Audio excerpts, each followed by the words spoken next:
Hey y'all, it's Diana from the Dianaverse, and I am here to do the full moon in Leo forecast.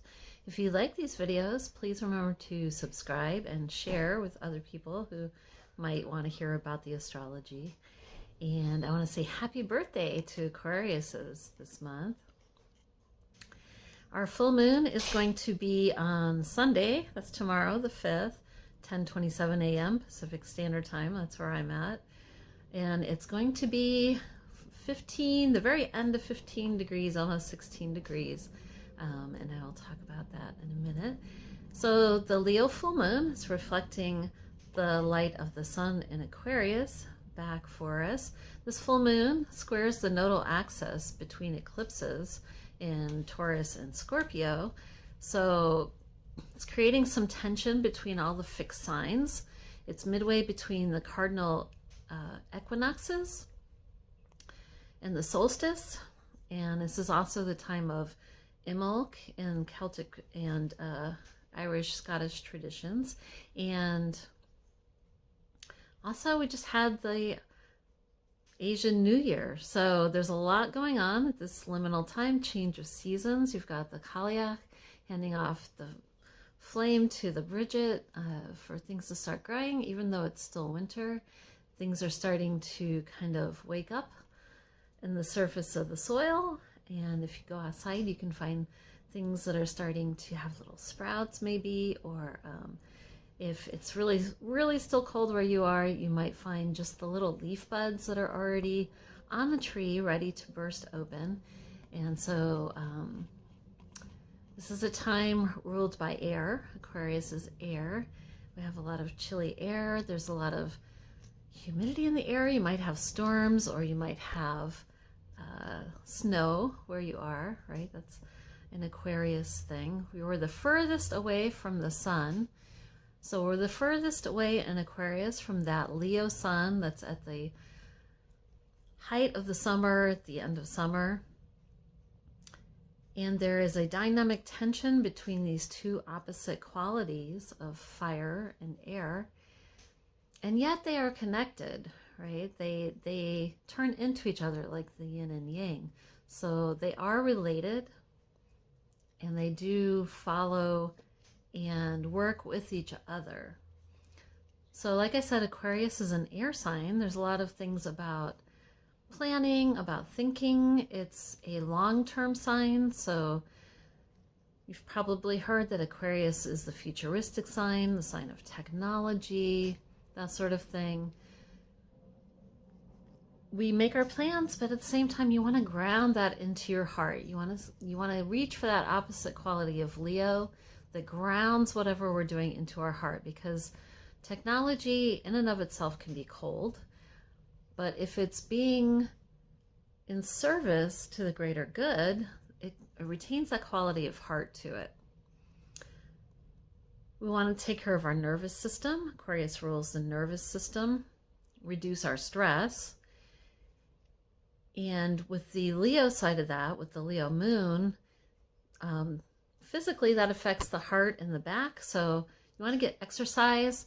I used to follow Ma Chiocha online, Chinese medicine. He said, exercise is free key medicine. So you can work out a lot of that mental stress by doing something physical with your body. You don't want to overdo it at this time. We're in Aquarius, we're not in Leo as far as the sun goes. So you want to move things, but you don't want to overdo things. So with the Leo full moon and the Aquarius sun, and then squaring those nodes, the Taurus and Scorpio, we've got our classical fixed sign axis here.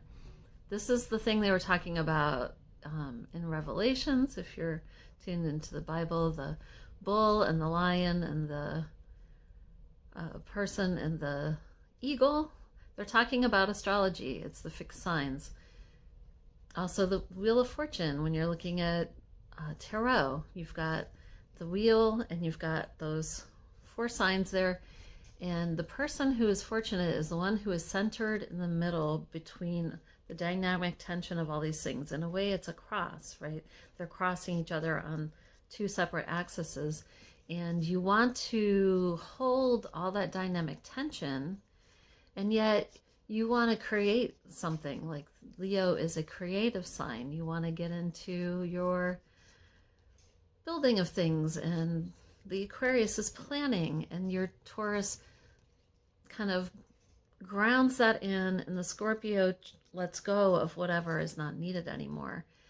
So all that fixed energy can get, if it's stagnant, too fixed. So you don't want that. So you can tune into the Mars in Gemini. That's Mars is still in Gemini. It's going to be there through March. That's going to keep your mind more flexible. It's being curious about things. Maybe not being so fixed. So you're letting your Mars, your energy, your forward movement. If you've got to fight something, fight for the good. Pick your battles, right? But use it to be curious and to investigate and to explore new things. The Taurus side can help that Leo with movement and the body. Taurus is the sign of the body and keeping your circulation going. So you might do more cardiovascular types of things. That will help the heart. And you just stay more flexible this way. And also, yeah, I was trying to remember what the other point was. Going back to that 15 degrees, it's in the very end of the 15 degrees, but 15 degrees is ruled by Gemini. So I don't think it's a coincidence that this full moon is happening in that 15 degrees, which is ruled by Gemini. We've got the Mars in Gemini there to help us keep our mind flexible, as well as working on our body, get the energy to work with our body. So we've still got Uranus in Taurus also. And that's right there with that Taurus, but squaring the Aquarius, and Saturn is in Aquarius. So we might come up against physical limitations, and be careful of accidents. If you're not paying enough attention, sometimes Mars and Gemini can be a little scattered. So we don't want to have accidents with the body or with our car or physicality. So we want to keep an awareness about that. Of course, with the environment, like with Mother Nature, if she's giving us some surprise storms and temperatures and things, you can kind of plan ahead. Like if you know you're somewhere that's very wintry, maybe you want to have supplies and things to back up generator or backup firewood, things like that, to keep yourself safe. If you have to go out and drive and you might get stuck in a snowstorm, right? I don't really have that problem so much here, but you might have that where you are. So be creative rather than restrictive. That's a short way of saying that. It can feel like pressure from the Great Society, because Aquarius is like the other. It's the group consciousness, not in the way that Pisces is, where you're tuning into the collective unconscious, but Aquarius is more like all of our systems, like our internet and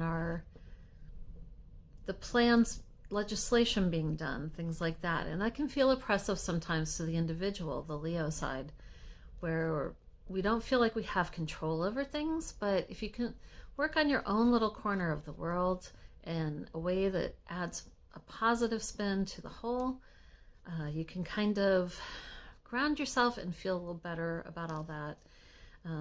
Keep your courage in your heart for the things that you truly desire, because life will support those changes. That Uranus again, we're all been working since 2020, right, on all these big life changes. And so don't feel pressured into accepting things that aren't really who you are.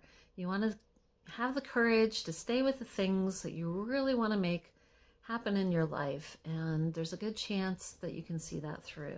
I really wish that for you all. Our plant friends this month, I'm looking at greens. So wild greens, if you're somewhere where it's temperate, like I am here in Seattle, I've been out this week and seen that things are starting to grow in spite of some of our fairly cold weather that we've had and some light snows. You've got things like shotweed coming up, or green onions coming up, or The purple dead nettle is coming up. All these fresh greens. Nettles are starting to pop in some lower areas. So keep your eye open for those things and incorporate those into your diet. This is where you get that nourishing, fresh energy, that green energy with the Imbolc and Bridget taking that torch from the Cailleach. It's a lot of green energy. We had the green comet right at this time. I don't think that's a coincidence either, but that just happens to be coming, this green looking comet right at Imbolc when Bridget, who's normally portrayed dressed in green, is taking her place. And this comet would have been passing like 50,000 years ago when some of these matriarchal mythologies were started back in Northern Europe about these strong women in our society who knew how to keep things going, had the knowledge. They're the wisdom keepers.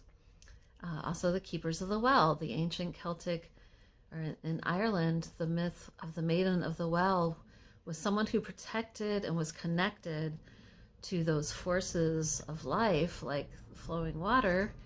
And so they would give the water freely, but they were there to protect it, and you respected these women.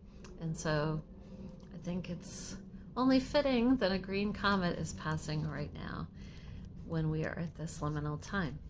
So our stone friends, I'm going to go with peridot, which is a classic Leo stone. It's a green clear stone. Going with that green theme, you would think Leo, red, right? But no, it's actually a green stone. And if you look at the chakra system from India, they also use green for the heart, because when you're talking about life and you look around you, it's nature, it's the giving of the plants and the trees. It's all that green energy that you're looking for.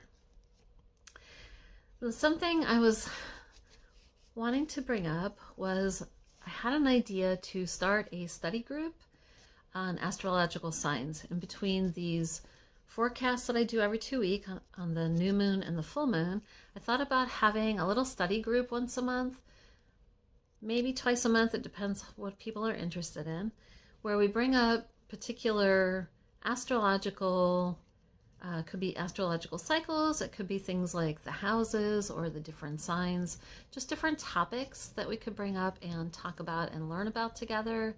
I'm going to do it for a really low donation of just $6, and I will post information below on how to email me if you're interested in joining the group. It'll be on Zoom, and they'll be fairly short. They're going to be under 40 minutes.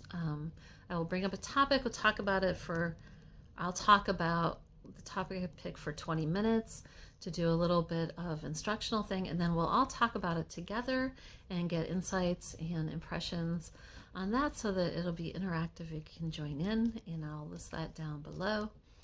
And yeah, join me if you're interested in that. And again, please like and subscribe and share this with anyone that you think would enjoy these forecasts. All right, y'all, take care. I hope that you have a really strong full moon that's positive for you and joyful and creative. And I will see you again for the new moon in Pisces next time. All right, take care. Hey, so addendum, I knew I was forgetting something when I was going through that 15 degrees with the Gemini, and that is known as the gates of the avatar. So as you might imagine with Gemini, there can be two sides to that, where there can be extremely inspired things going on and activity, or there can be some like little crazy things going on. So just something to be aware of, that things that you plan during this moon can have a long-lasting effect, for better or worse, so be sure to make it for the better. All right, see you later.